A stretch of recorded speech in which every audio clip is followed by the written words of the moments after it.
This is the CitizenLink Report. If you find our insights helpful, would you support our video efforts? Your gift of $25 or more goes a long ways. Covers the crew, lights, cameras, all that. Just click on Donate. Thanks from all of us.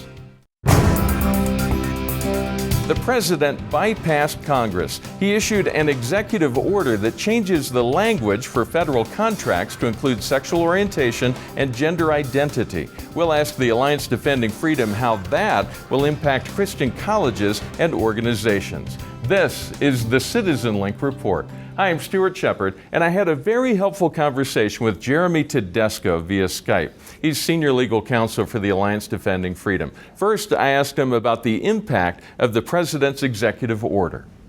Well, essentially what the order says is you have to abandon your religious faith as a religious organization in order to do business with the federal government. And that's a problem. That's something the federal government should never be telling religious organizations, especially in this context where the administration knows that these organizations provide essential social services to people who are in need, both domestically and internationally. Now, a fact sheet that the White House put out says that the religious exemption is still in place in the sense that you can hire people who agree with your religious affiliation, who are a member of the same group that you're part of.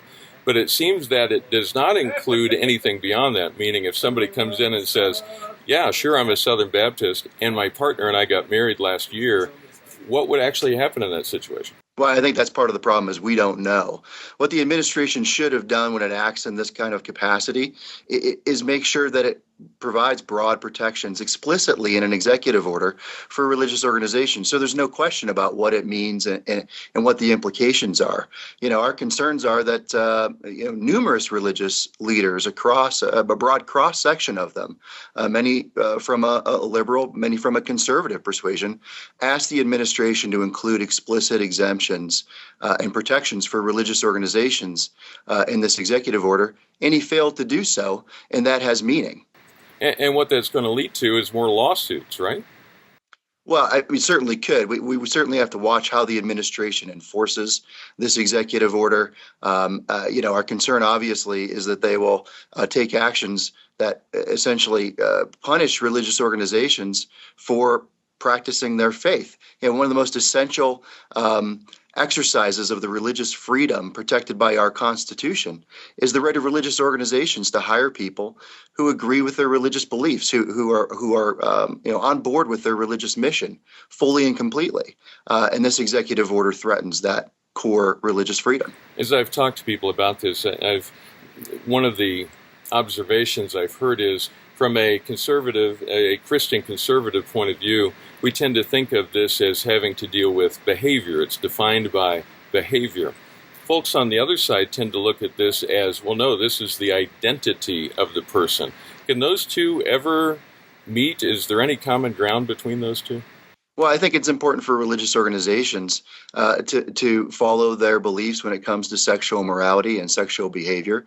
They have every constitutional right to adopt policies that reflect those beliefs and to require their employees to comply with those beliefs, both in what they express on behalf of the organization and in how they conduct themselves. And so religious organizations, I don't know of any who say, well, we're not going to hire you because you're gay. Their position is we've got standards when it comes to sexual morality and sexual conduct. And if you can't comply with those standards, you can't be an employee here. That is not, discrimination on the basis of somebody's identity. That's being selective on the basis of somebody's sexual behavior and conduct. That's inconsistent with the religious beliefs of the organization. I want to hit you with a couple contrarian questions here. One thing that I'm hearing from people all around is, well, Christian colleges and organizations should just stop accepting federal dollars because this all comes down to whether you take federal grants and that sort of thing. How do you respond to that? Well, the problem with that is religious organizations shouldn't be told they have to abandon their religious beliefs to do business with the federal government. And we know that in this day and age, the federal government is really ubiquitous. It's everywhere. It has its hands in everything. And so the notion that wherever the federal government or even some state or local government is in operation, religion has to remove itself from that field is incredibly problematic. I mean, essentially will marginalize religious organizations to the private sphere totally. And that's certainly not what our founders envisioned. Now, the White House, along with putting out the executive order, also released a fact sheet dealing with it. And in that, the officials there detail their kind of a defense of this, saying, hey, we're leaving in place the same religious exemption language that George W. Bush had when he did a similar order. So what's the problem? We gave you the exemption you asked for, but you're still complaining. Well, that order from President Bush primarily dealt with federal grants. This executive order deals with federal contracts. So I think it's true that the grant process, the protections from the Bush administration are still in place. President Obama could have handled this very easily and made it very clear rather than injecting all this confusion by just ensuring that the executive order included broad protections, the same broad protections that President Bush's order did years ago for federal contractors, but he didn't. And like I said before, that has meaning. We have to see what the administration is going to do with that and ultimately how federal agencies are going to interpret that. But there was a clear and easy thing for the administration to do, and that was include those religious protections. And you have to remember that the administration wasn't operating with a lack of knowledge. They know that religious organizations contract to provide essential social services domestically and internationally, and to people who are in desperate need of those services. So he knows these organizations exist, that they get contracts, and to not spell out specifically that they are protected and that their constitutional rights will be respected in this process is problematic and didn't need to happen. Let's talk just for a second before we wrap up. Everyone who works for an organization that comes under this, a Christian organization, is already thinking, oh boy, we've got to hire somebody next week. How should they approach that, particularly if they have someone come in that they realize is likely going to challenge them legally? Well, I think, first of all, understand that this executive order ultimately only deals with federal contractors, so people who bid on and win contracts with the federal government. So don't get me wrong, that's billions and billions of dollars, but it's still a narrow scope in the sense that federal grants are still covered by the Bush administration protections for religious organizations. Religious organizations shouldn't be afraid. They have every constitutional right to exercise their most fundamental First Amendment freedom, free exercise of religion, to hire and fire based on their religious beliefs and conduct standards. And if the federal government decides to punish them for doing so, they should call Alliance Defending Freedom, and we'll evaluate whether they've got a legal claim to bring to protect those rights. And before I let you go, and this is the last question, just give us a sense of what Alliance Defending Freedom does as an organization. Many people have heard about it through our outlets, but I want to give you a chance just to explain in the general what it is you guys do.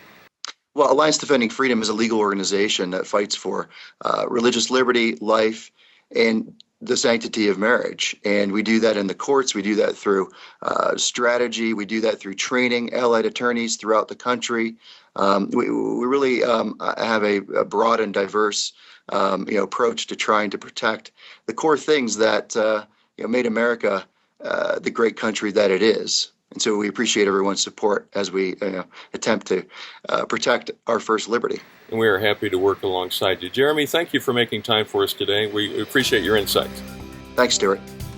We've been sharing a lot about Gordon College lately. You may remember that the president of that college signed on to a letter with other Christian leaders asking President Obama to include a clear and strong religious exemption in his executive order. Now, the president of Gordon College has gotten a lot of negative feedback, including an announced review of the school's accreditation coming up in September. There's still some questions about that, but it's all in process. We started a petition to allow you to share your encouragement with Gordon College and the people there. If you've not already signed it, please do. You can find it on CitizenLink.com. Just look for the big orange button on the homepage. And remember to share that petition with your family and friends. And remember to stand tall and be heard.